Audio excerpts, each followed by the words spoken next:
Opposition party ActionSA is on a mission to have the Speaker of the City of Johannesburg removed. They are eyeing the removal of Colleen Makhubela only weeks after her election into the position. Funzi Ngobeni is a Joburg Caucus leader for the party and joins us now. Good evening and thank you so much. So why should the Speaker not be in that position?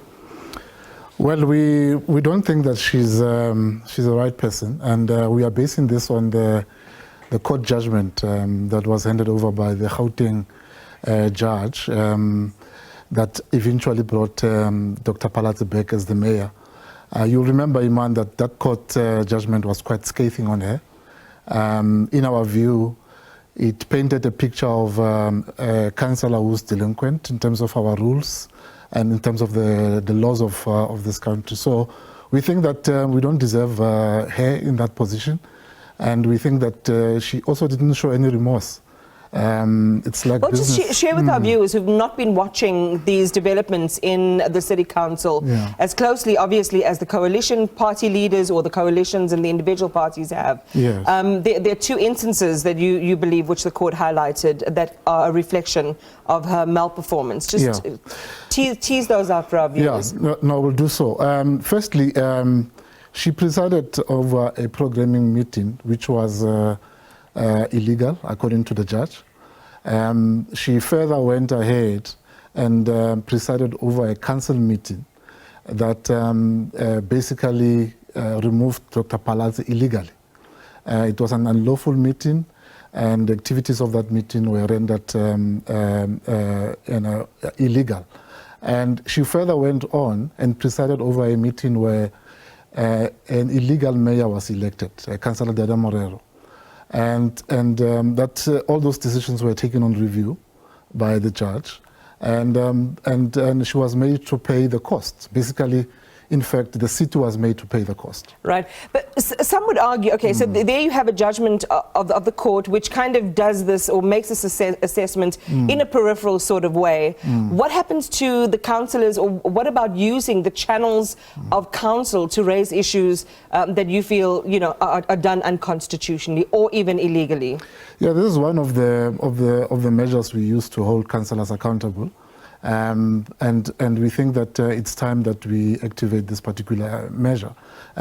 We can also refer her to an ethics committee to be investigated there, but we believe that we can do that even after voting her out in the motion of no confidence. Well, on that motion of no confidence, there's some support you're hoping that you're going to get in council, which doesn't really seem to be there. You know, it seems to be kind of a mirage in a sense, if you're talking about pinning your hopes on the EFF. You know, they seem, well, from what we understand, this is not, they will not be on your side on this one. Well, we're going to engage with them.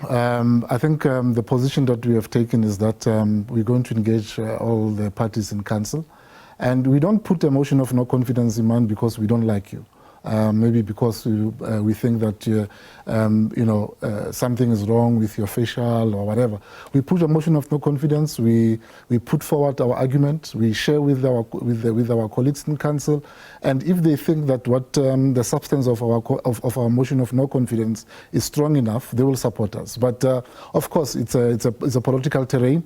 We will engage in council. We'll engage out of council. But we hope that they will support us. I mean, the EFF's Joburg chair says the Speaker's proper, she's 120% proper, as the EFF would treasure the skills of women, and voting for the Speaker is not supporting the ANC because she is from COPE. Yeah. What are your other plans then? If you still want to get this done, you're not going to have the political support that you're hoping is going to be there. Your argument of persuasion might fall flat. What do you plan to do otherwise? Yeah, like I said, I mean, there's other options of referring to the ethics committee to be investigated properly there by not only the councillors who are sitting in the ethics committee, but also the integrity commissioner, that we have in the City of Johannesburg. So we'll use all the measures.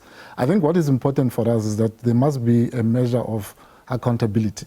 Councillor Makhubela has not shown remorse. In fact, after that judgment, she went on again and called another programming meeting and passed another illegal motion to go to council. She was only stopped by the letters that she received from the DA, from the lawyers of the DA. Right. It shows someone that doesn't have an appreciation of the council rules, and she just wants to push things through for political expediency, and that cannot be allowed to happen. You know, for the residents, for example, of the city of Johannesburg, this notion of political expediency becomes incredibly concerning and real for the lives of the residents, because changes in government, eruptions such as we've seen in local government, have had a very debilitating impact on service delivery.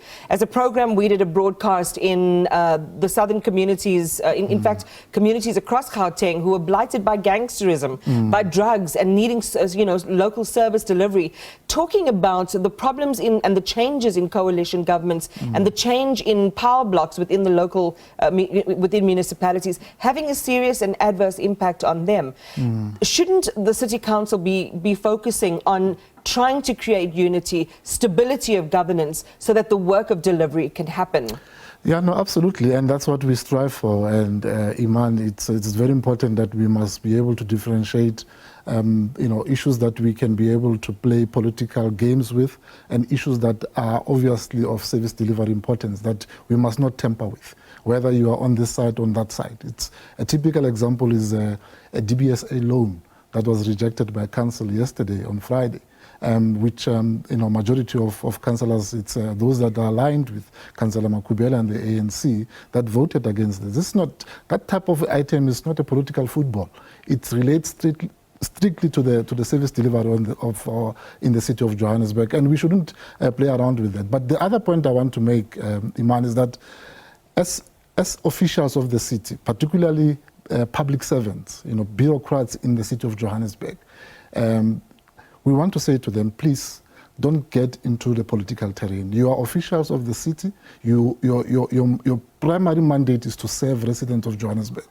Politics, leave it to us who are in council, who are councillors, and so that we can be able to continue with service delivery in the city of Johannesburg. Well, thanks for coming in and sharing your perspective. We'll be watching these developments closely, of course, as residents of the city, but just more broadly speaking, to see how they play out and how those power shifts are going to happen. Funzi Ngobeni is the Joburg Caucus leader for ActionSA.